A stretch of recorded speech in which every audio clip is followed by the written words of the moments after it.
হাত কি রুকু যাওয়ার সময় উঠাবেন, উঠতে উঠাবেন কি উঠাবেন না? আমিন জোরে বলবেন কি আস্তে বলবেন? সূরা ফাতিহা ইমামের পিছনে পড়বেন কি পড়বেন না? এই জাতীয় মাসালা গবেষণা করলে আমাদের হাদিসের কিতাবের মধ্যে ভরপুর বিশাল অধ্যায় পক্ষে বিপক্ষে আছে না নাই বলে। হাত উঠানো নামানো এটা লা মাযহাবীদের আদর্শ নয়, এটা মাযহাবগত ব্যবধান।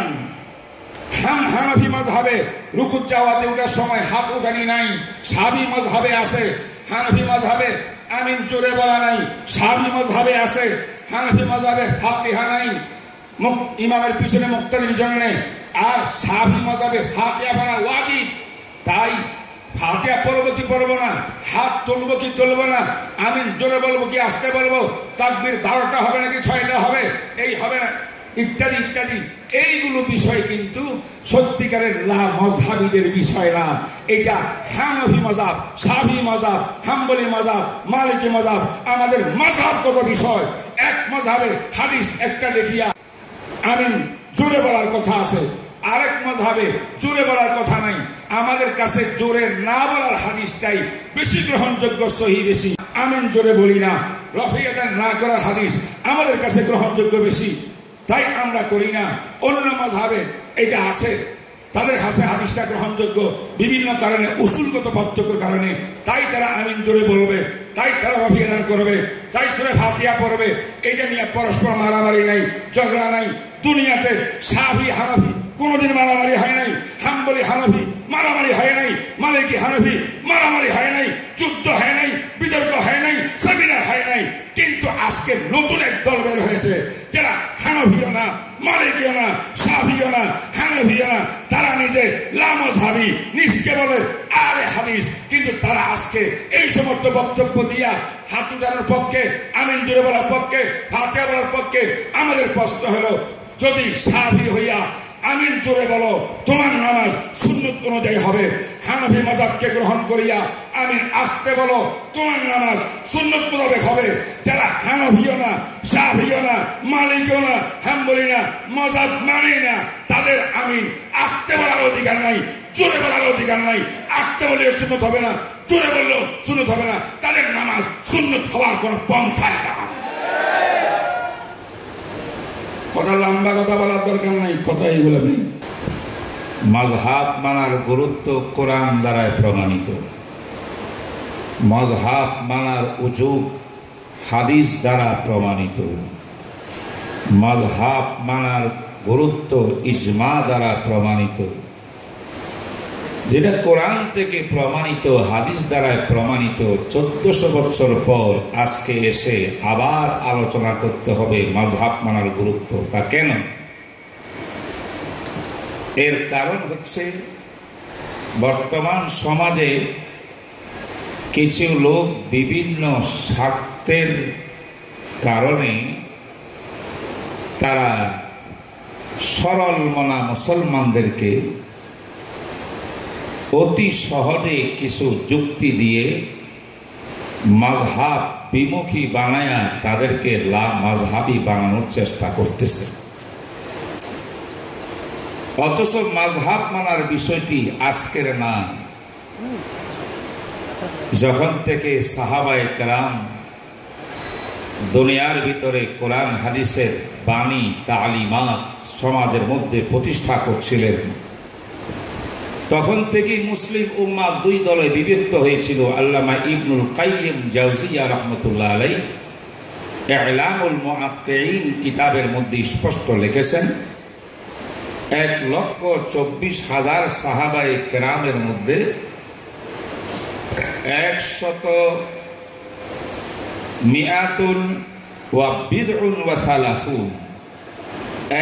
130 তার কিছু ঊর্ধ্বে, ধরুন 135 জন ছিলেন নবী আলাইহিস সালাতু ওয়াস সালামের সাহাবায়ে কেরামের মধ্যে ইমামে মুজতাহিদ। 135 জন ছিলেন বিজ্ঞ আলেম, মুজতাহিদ আলেম সাহাবায়ে কেরাম। সাহাবীদের সংখ্যা হল 1,24,000। তার অর্থ কি দাঁড়ায়? 135 জন ছাড়া ইবনুল কাইয়িমের বক্তব্য অনুযায়ী বাকি সমস্ত সাহাবা তারা বিজ্ঞ মুজতাহিদ আলেম ছিলেন না।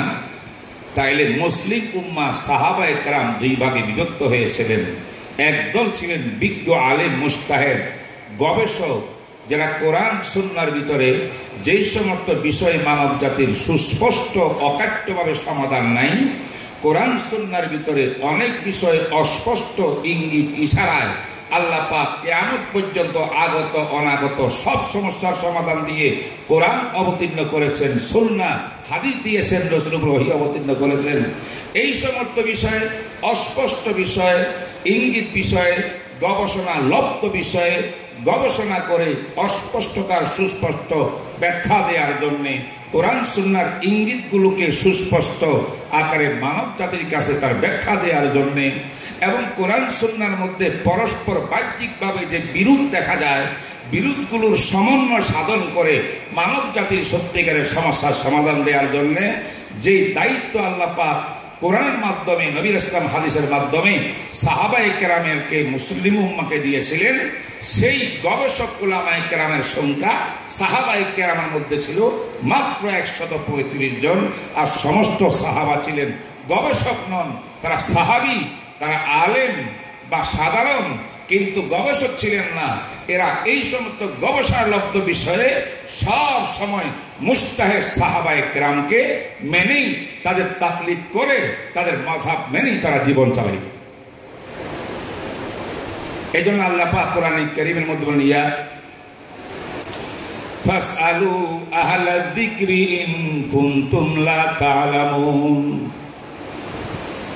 আহলা যিকির, আহলে ইজতিহাদ, গবেষক, বিজ্ঞ আলেম, কোরআন সুন্নাহর বহু উলুমের যারা হামিল এবং ধারক বাহক ছিলেন, তারা আহলুল যিকির, তারা যেই সিদ্ধান্ত দিবে কোরআন সুন্নাহ থেকে মানব জাতির বিভিন্ন সমস্যার সমাধানের ব্যাপারে, ওইগুলাকে তাদের থেকে জিজ্ঞাসা করে করে তাদের থেকে সিদ্ধান্ত ফতোয়া নিয়ে তাদের সিদ্ধান্তকে মান্য করে তোমরা জীবন পরিচালনা করো।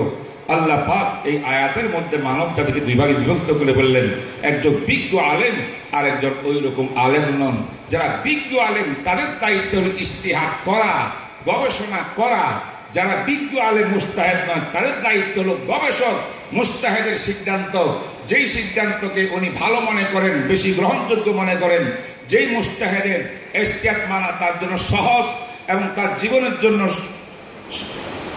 সুব্যবস্থা, তাকেই সে গ্রহণ করবে, তাকলিদ করবে, মতামত মানবে। এটা হলো এক শ্রেণীর কাজ। যারা মুজতাহিদ নন এটার নাম তাকলিদ। আর এই তাকলিদ করা গায়রে মুজতাহিদের কাজ।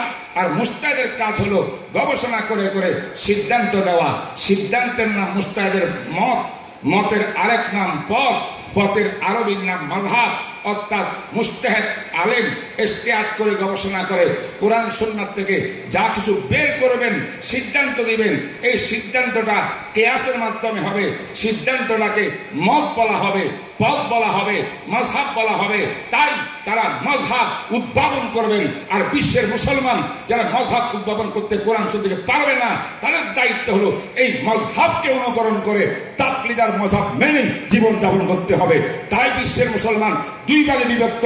হয়তো হইতে হবে মুজতাহিদ, নাইলে হইতে হবে মুকাল্লিদ। মুজতাহিদের মুকাল্লিদের বাইরে কোনোদিন কোন সাহাবায়ে কেরাম ছিলেন না, তাবিঈন ছিলেন না, তবে তাবিঈন ছিলেন না, আইম্মায়ে মুজতাহিদিন ছিলেন না। এই পর্যন্ত ছিল না, কিয়ামত পর্যন্ত আসবে না। সঠিকপন্থী কোরআন সুন্নাহ যারা অনুকরণকারী তারা হয়তো মুজতাহিদ, নাইলে হবে মুকাল্লিদ। আজ বর্তমানে এই ফিতনা বের হয়েছে, যারা নিজেরা মুজতাহিদ দাবি করে না, মুজতাহিদ দাবি করার মুখও তাদের কাছে নাই, আবার মাযহাবও মানে না, মাযহাবকে শিরক বলে। তাই মাযহাবকে শিরক বলিয়া মাযহাব বাদ দিয়ে দিল। ইজতিহাদের যোগ্যতা না থাকার কারণে ইজতিহাদও করতে পারলো না, মুজতাহিদও নয়, মুকাল্লিদও নয়। এমন ইতিহাস 1400 বছর পর্যন্ত আদে সাহাবায়ে ছিল না, তাবিঈনে ছিল না, তবে তাবিঈনে ছিল না।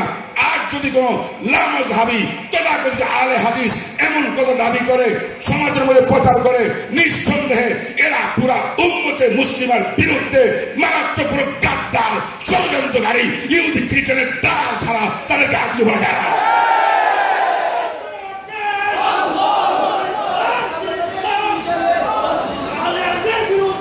কোরআনে মাযহাব মানার কথা আছে না নাই? সূরা নিসা আয়াত নম্বর 59, সূরা জুমা আয়াত নম্বর 2, সূরা নিসা আয়াত নম্বর 185। এই সমস্ত আয়াত আমার সময় খুব কম মনে হচ্ছে, এগুলো আমি কোট করতে পারবো না। একটা আয়াত বলি, হে ইমানদারেরা, আতিউল্লাহ, আল্লাহকে মানো। মুফাসসিরিনে কেরাম ইবনে কাসির, তাবারি, তার তাফসিরে কবির, যত তাফসিরে মুহিত সমস্ত হাদিসের মধ্যে তাফসিরের কিতাবে লেখা আছে, আল্লাহকে মানার অর্থ হইল আতিউল কোরআন ফাইন্নাহা আসলু শরিয়া, শরীয়তের দলিল 1 নম্বরে কোরআন। কোরআন মানো, আতিউল্লাহ হবে। কোরআনের পরে নবীর সুন্নাহ মানো, সুন্নাহ শরীয়তের 2 নম্বর দলিল। এটা মানলে আতিউর রাসূল হবে।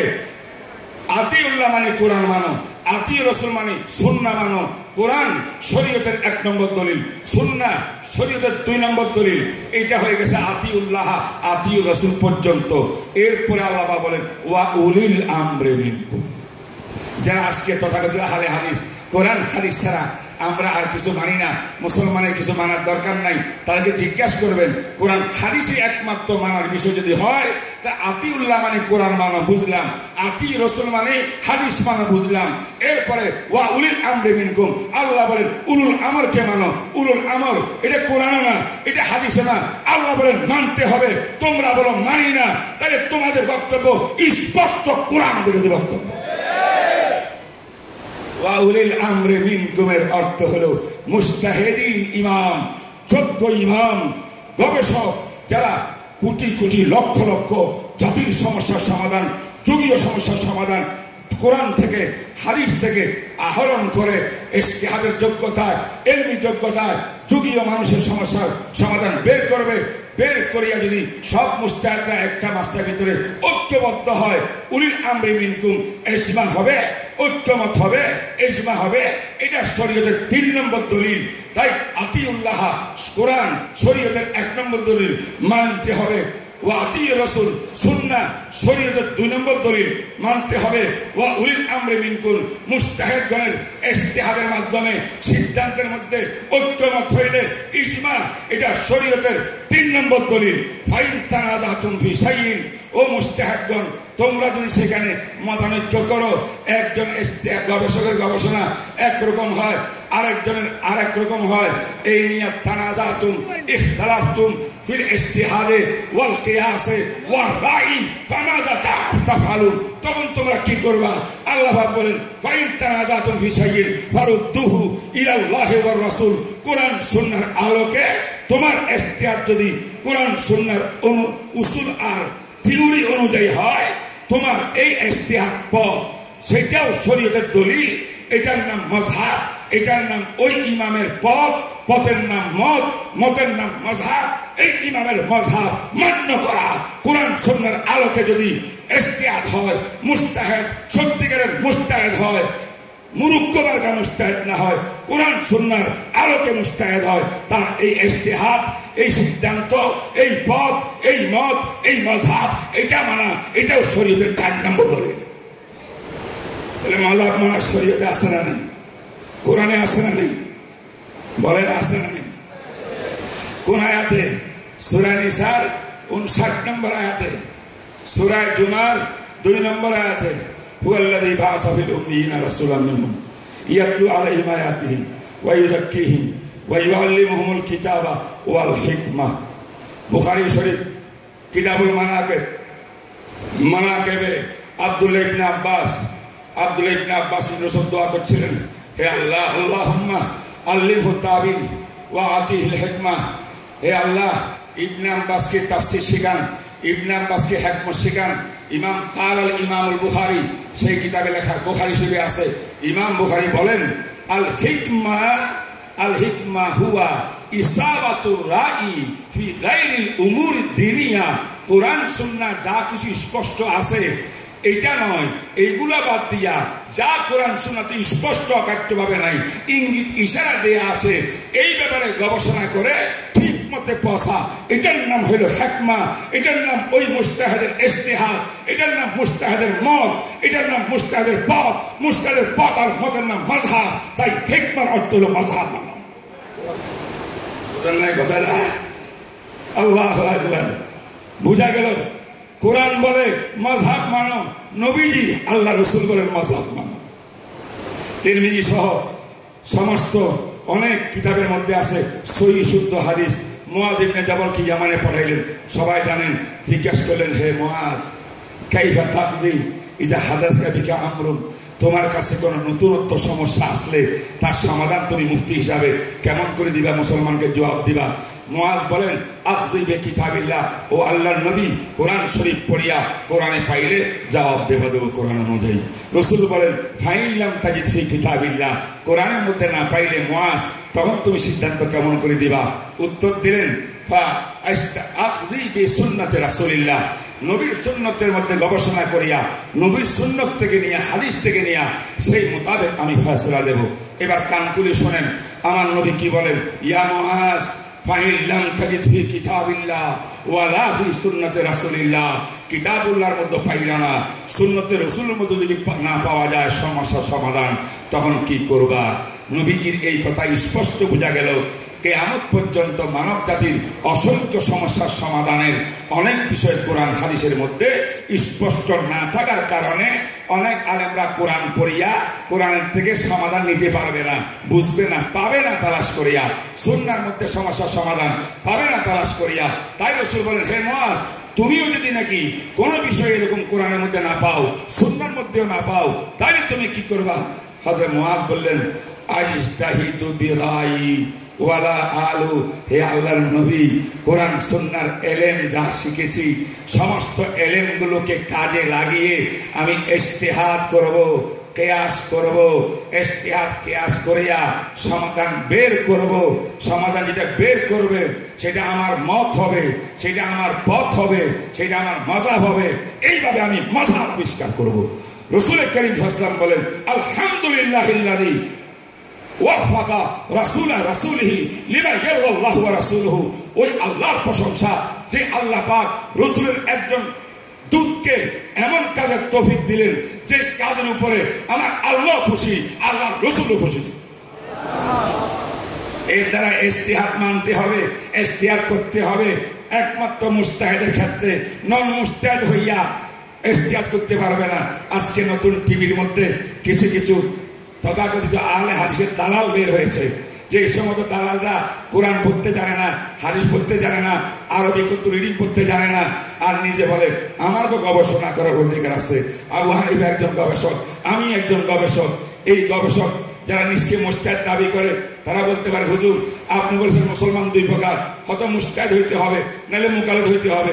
আমরা এখন মুজতাহিদ, আমরা আহলে হাদিস সব মুজতাহিদ, এটা বলতে পারে। আমরা বলি রাসূল আল্লাহ বলেন, ফাইন তানাজাতুম ফি শাইইন ফারুদ্দুহু ইলাল্লাহি ওয়ার রাসূল। ইলাল্লাহ মানে 30 পারা কোরআন, এবং ইলা রাসূল মানে নবীর লক্ষ লক্ষ হাদিস, নবীর লক্ষ লক্ষ হাদিসের এলেম যার মধ্যে আছে, কোরআনের সমস্ত আয়াতের এলেম, ব্যাখ্যা, আহকামের বিশ্লেষণ যার মধ্যে রয়েছে, কোরআন হাদিসের এলেমের দারত বাহক যারা, সেই হবে একমাত্র ইজতিহাদ করার অধিকারী। যে কোরআনের আয়াত শুদ্ধ করে পড়তে পারে না, হাদিস একটা রিডিং করতে পারে না, ওই সমস্ত বন্ড মুরুক্কুদের ইজতিহাদের দাবি করা, এটা মুসলমানিয়ত না, এটা জান্দাকা, এটা হলো ইলহাদ, এটা হলো ইসলামের বিরুদ্ধে মস্ত বড় গোমরাহিয়ার পথভ্রষ্টতা। এটাই হলো বর্তমান সমাজের এক অবস্থা। আমার বন্ধুরা, মুজতাহিদ হইতে হবে ইমামে আজম আবু হানিফার মতো, ইমামে শাফির মতো, ইমাম মালিকের মতো। আরো কথা বলে মাযহাব আবু হানিফা তো 80 বছর পরে নবীজি দুনিয়াতে আসছেন, 80 হিজরিতে। কোরআন হাদিসে মাযহাবের কথা নাই। আমি একটু আগে বললাম মাযহাবের কথা আছে না নাই? আছে না নাই? সূরা নিসাতে আছে না নাই? সূরা বাকারাতে আছে না নাই? সূরা জুমাতে আছে না নাই? আছে। তারা বলেন আবু হানিফার নাম নাই, হানফি মাযহাবের নাম নাই, শাফি মাযহাবের নাম নাই। আরে বেকুবের দল, তোমরা বুখারী শরীফ পড়ো কিনা? পড়ি। বুখারী শরীফ তো নবীর যুগে ছিল না। বুখারী শরীফের কথা কোরআনেও নাই, হাদিসে নাই। যদি বুখারী মানলে কোরআন হাদিসের বিরোধিতা না হয়, আমরা আবু হানিফার মাযহাব মানলে কেন কোরআন হাদিসের বিরোধিতা হবে? কি ভাই, বুখারী শরীফ ছিল রাসূলের যুগে? বুখারী শরীফের নাম ধরিয়া কোরআনে কোন জায়গাতে আছে মানো? বুখারী শরীফের নাম ধরিয়া নবী বলছেন মানো? বলতে পারেন? বুখারী কোন জমানায় আসছে, নবীজি কোন জমানায় ছিলেন? তো কোরআন হাদিসে বুখারী শরীফের কথা না থাকলে এটা যেমন তোমরা উত্তর দিবা হুজুর বুখারী শরীফের নাম তো নাই, বুখারী হাদিসগুলো তো ছিল। আমরা বলবো আবু হানিফার মাযহাবের নাম নাই, আবু হানিফা মাযহাবের নামে যে ইলমের গবেষণা ইজতিহাদ করেছেন, মাসলা দিয়েছেন কোরআন সুন্নাহর ভিত্তিতে, এই ব্যাপারে কোরআন সুন্নাহ এবং কোরআন সুন্নাহ ইজতিহাদের যেটা মূল উৎস গবেষণার কথা এইগুলো কোরআনেও আছে, হাদিসেও আছে। তাই আবু হানিফার নামে মাযহাব কোরআন হাদিসে নাই, কিন্তু মাযহাবের মূল উৎস আর ব্যাখ্যা বিশ্লেষণ আর মর্মার্থ এটা 100 বার কোরআন হাদিসের মধ্যে আছে। কথা বোঝেন নাই কথা? আমার ভাইরা, মানুষের সময় বর্তমান দুনিয়াতে টেস্ট টিউবের মাধ্যমে সন্তান হয় না? বর্তমান দুনিয়াতে মোবাইল টেলিফোনের মাধ্যমে বিয়ে শাদী হয়, বিদেশ থেকে হয় কি হয় না? রক্তদান হয় কি হয় না? কিডনি সংযোগ হয় কি হয় না? অনেক কিছু হয়। বর্তমান লাইফ ইন্স্যুরেন্সের বিষয় আছে, বর্তমান আধুনিক অনেক কিছু আছে। এই সমস্ত বিষয় যদি প্রশ্ন করেন যে এইটার জবাব ডাইরেক্ট কোরআন হাদিস থেকে দেন, কোরআন হাদিসের মধ্যে স্পষ্ট কোনো জায়গাতে এটা পাওয়া যাবে না। তবে কোরআন হাদিসের মধ্যে সমস্ত মানব জাতির সব সমস্যার সমাধান দেয়া আছে, কিন্তু স্পষ্টভাবে নয়, অস্পষ্টভাবে বোঝার জন্য কোরআন হাদিসের গভীর ইলমের অধিকারী হইয়া, মুস্তাহিদ না হইয়া কোরআন হাদিসের অস্পষ্ট বিষয়কে গবেষণা লব্ধ বিষয়কে গবেষণা করিয়া জাতিকে উপহার দেওয়া আর কারো পক্ষে সম্ভব না। যাদের পক্ষে সম্ভব না তারা তাকলিদ করবে, মাযহাব মানবে। যাদের পক্ষে ইজতিহাদ করা সম্ভব তাদেরকে ইজতিহাদ করতে হবে। যারা মুস্তাহিদ নয় তাদের জন্য ইজতিহাদ করা হারাম, মাযহাব মানা ওয়াজিব। এইভাবে ইসলামের ধারাবাহিকতা আসছে সেই মুআজের হাদিস থেকে, সেই বনু কুরাইজার হাদিস থেকে। নবীর সামনে সাহাবায়ে কেরাম ইজতিহাদ করছেন, নবী আলাইহিস সালাম প্রত্যেক সাহাবীর ইজতিহাদকে সমর্থন করছেন, কিয়াসকে সমর্থন করছেন, মাযহাবকে সমর্থন করছেন। এই লক্ষ লক্ষ সাহাবায়ে কেরামের গবেষণামূলক বিষয়, অনেক শত সাহাবায়ে কেরামের বিভিন্ন মাযহাব, এইগুলা অসংখ্য মাযহাবের সংকলন 4টা করিয়া দুনিয়ার বুকে 4 মাযহাবের ইমামগণ বিশ্বের মুসলমানকে হাদিয়া উপহার দিয়েছেন। 4 মাযহাব, নিজেরা মাযহাব আবিষ্কার করে নাই। আবু হানিফা মাযহাব আবিষ্কারক নয়, ইমাম শাফি মাযহাব আবিষ্কারক নয়, ইমাম মালিক মাযহাব আবিষ্কারক নয়, ইমাম আহমদ বিন হাম্বল মাযহাব আবিষ্কারক নয়। মাযহাব আবিষ্কার করছেন সাহাবারা, সমর্থন করছেন মুহাম্মদুর রাসূলুল্লাহ। এই সাহাবাদের মাযহাবকে সংকলন করিয়া জাতির জন্য সহজ করিয়ে দেওয়ার জন্য 4 মাযহাবের নামে মাযহাব সৃষ্টি করেছেন। এই মাযহাব আসলে সাহাবার মাযহাব সংকলন করছেন আইম্মায়ে আরবা, 4 মাযহাব, 4 ইমাম। যদি আমি এটা উদাহরণ দিয়ে বুঝাতে চাই যথেষ্ট সময় লাগবে, যেহেতু আমার মনে হয় সময় আর নাই। অনেক বিজ্ঞ ওলামায়ে কেরাম আছেন সারা বাংলাদেশে। 2-1টা কথা বলি। বিষয়টা মোটামুটি মাযহাব বোঝার জন্য কয়েকটি কথা অত্যন্ত সংক্ষেপে বললাম। আমি এই ব্যাপারে অনেক বিস্তারিতভাবে বই লিখলাম। বইয়ের নাম শরী মানদণ্ডে মাযহাব ও লা মাযহাবি। এই বইয়ের ভিতরে বর্তমান যুগীয় লা মাযহাবিদের সঙ্গে কথা বলার জন্যে দলিল ভিত্তিক, কোরআন হাদিস ভিত্তিক অনেক কিছু এই বইয়ের মধ্যে পাবেন। আমি আশা করি কিছু বই এসেছে, আপনারা এগুলা সংগ্রহ করবেন। এক কথা। 2 নম্বর কথা হলো তাবলিগ একটা জামাত আছে না, তাবলিগ জামাতের মেহনত কাদের পিছনে হয় জানেন? বেশিরভাগ মেহনত হয় বেনামাজিদের পিছনে। যারা নামাজ পড়ে না, দোকান করে, রিক্সা চালায়, ভ্যান চালায়, ট্রাকের ড্রাইভার, গাড়ির ড্রাইভার, এদেরকে পায়ে ধরিয়া বুঝাই বাজাই মসজিদে নিয়ে যায়। আল্লাহ কাছে দেখো, আল্লাহ মসজিদ পর্যন্ত আনছি, বাকি কবুল করা তোমার দায়িত্ব। ঠিক না বেঠিক কর? আর তথাকথিত আহলে হাদিসরা রিক্সাওয়ালার কাছে যায় না, দোকানদারের কাছে যায় না, বেনামাজির কাছে যায় না, কারণ এদেরকে শয়তানের হাওয়ালা করছে। শয়তান হলো তাদের আসল পিসা, আর তারা ওই শয়তান ইবলিসের মুরিদ হইয়া তাদের দায়িত্ব হলো মসজিদে ঢুকিয়া মসজিদের মুসল্লিদের নামাজ নষ্ট করো। সূরা ফাতিহা পড়া নাই, তোমার নামাজ হয় নাই। এই আমিন জোরে বলা নাই, কেন নামাজ হয় নাই? এই করোনায় কেন নামাজ হয় নাই? হে চিন্তা করবে 70 বছর পরে আসলাম নামাজ এইভাবে, আজকে এই হুজুর বলে নামাজ আমার হয় নাই, তাহলে আমি তো এই কাজ 70 বছর করে আসছি, আমার 70 বছর ইবাদত কবুল হয় নাই নামাজ, তাইলে আর সামনে 80 কয় বছর পড়ি আবার কি লাভ হবে? নামাজ থেকে বের হয়ে যাবে, অনিয়া হয়ে যাবে, বিমুখ হয়ে যাবে। নামাজীদেরকে আল্লাহর সাথে যাদের সম্পর্ক, এই সম্পর্কে কেটাপ করার ষড়যন্ত্র লিপ্ত হলো বর্তমান তথাগত আহলে হাদিসের দরকার। চিহ্নিত করতে হবে এই সমস্ত লোকদেরকে। আমি সারা বাংলাদেশ বড় বড় বক্তব্যের মধ্যে চ্যালেঞ্জ ছড়ে দিয়েছি, টেকনাফ থেকে তেতুলিয়া পর্যন্ত। মুসল্লিদেরকে ডিস্টার্ব করিও না, সাধারণ মুসলমানদেরকে বিভ্রান্ত করিও না। যদি মায়ের সন্তান হও, আসো আমাদের সামনে, ঝগড়া নাই, বিবাদ নাই। তোমরা নবীর উম্মত, আমরাও নবীর উম্মত। আসো, বসো, কোরআন আছে, হাদিস আছে, কথা বলি, আলোচনা করি, আলোচনার টেবিলে বসো। মুসলমানকে বিভ্রান্ত করিও না। আজ পর্যন্ত আমার একটা চ্যালেঞ্জ তারা গ্রহণ করে নাই, ঠিকই তারা ডেলি মসজিদে মুসল্লিদের পিছনে ষড়যন্ত্র করতেছে। আল্লাহ পাক যা কিছু বললাম আমাদের সবাইকে আমল করার তৌফিক দান করুন।